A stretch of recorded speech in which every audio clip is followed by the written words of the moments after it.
Di saat ku tak berdaya, kuasa-Mu yang sempurna.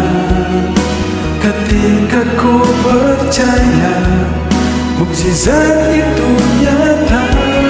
Bukan karena kekuatan, namun Roh-Mu ya Tuhan.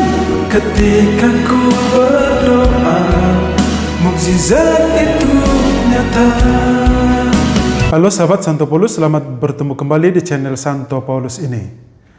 Seperti yang saya katakan di episode 36 lalu, bahwa saya akan menjelaskan kepada Anda sebuah doa yang datang dari hati. Apakah doa yang datang dari hati? Silahkan ikuti katekesi santai episode 38 ini. Dan ini adalah seri ketiga dari tema tentang doa.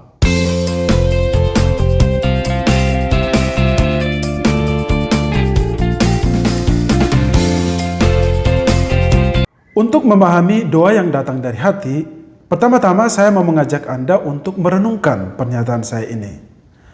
Pada umumnya ada dua hal yang menjadi motivasi seseorang untuk berdoa. Yang pertama, orang berdoa kepada Tuhan karena ingin memohon sesuatu. Yang kedua, orang berdoa kepada Tuhan untuk mengucap syukur.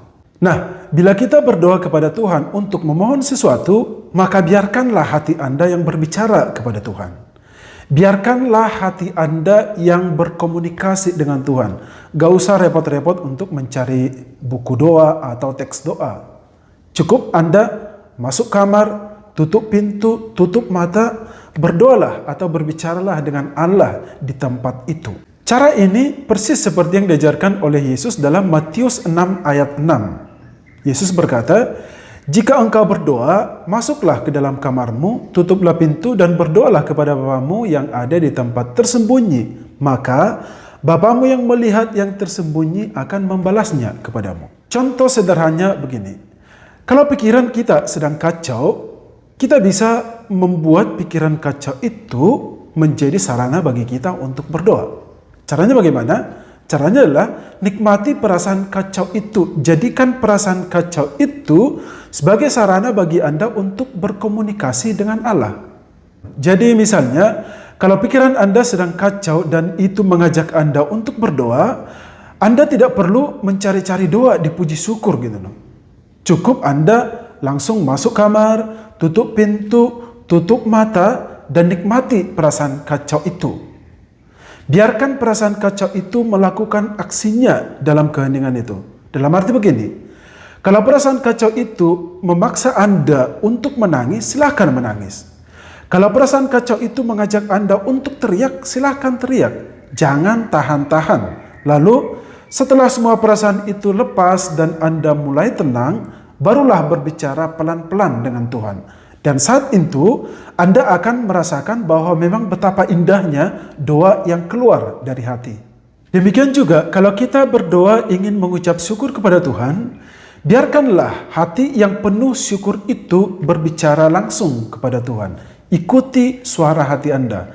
Gak usah capek-capek mencari doa syukur di puji syukur atau di YouTube. Habis-habisin waktu. Jadi misalnya, kalau hati Anda yang penuh syukur itu mendorong Anda untuk berdoa dan ingin bernyanyi, silakan bernyanyi. Bernyanyi itu bagian dari doa loh. Seperti yang dikatakan oleh Agustinus dari Hippo berkata bahwa "Qui bene cantat bis orat." Artinya orang yang bernyanyi bagus itu berdoa 2 kali. Nah, kesimpulannya, doa yang datang dari hati berarti doa yang keluar dari kedalaman lubuk hati kita. Doa yang merupakan ekspresi perasaan kita, ungkapan spontan kita kepada Allah.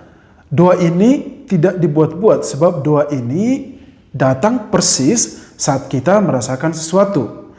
Bisa saya katakan bahwa doa yang datang dari hati itu tergantung pada mood kita, di mana tidak ada istilah kepalsuan di sana. Doa yang datang dari hati ini juga menjadi sarana bagi kita untuk bisa berkomunikasi dengan Allah secara jujur, secara intim, dan tidak ada yang menghalangi.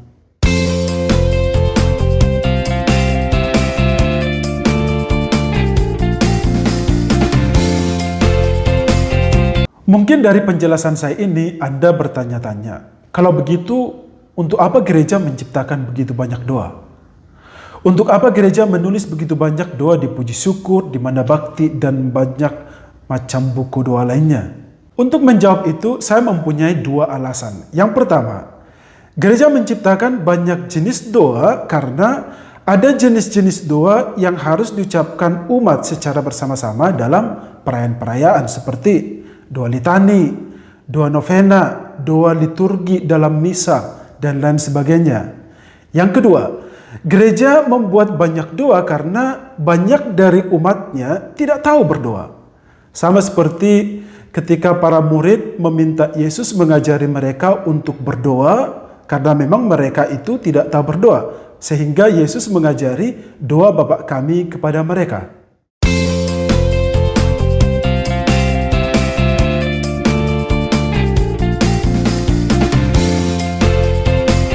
Seorang non-Katolik pernah berkata bahwa doa orang Katolik itu bertele-tele.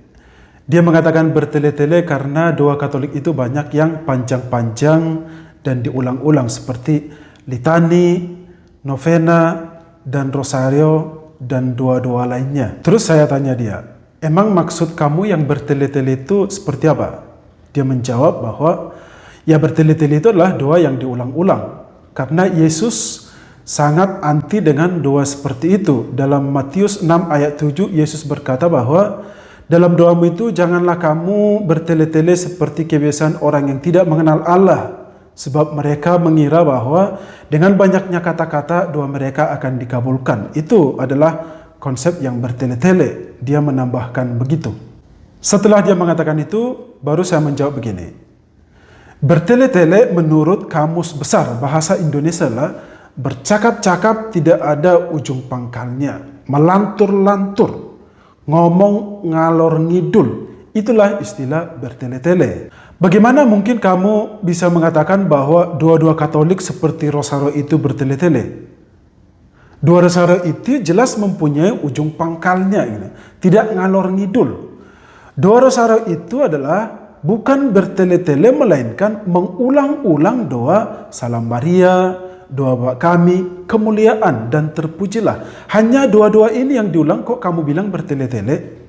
Lagian mengulang-ulang doa itu bukan sesuatu yang salah loh.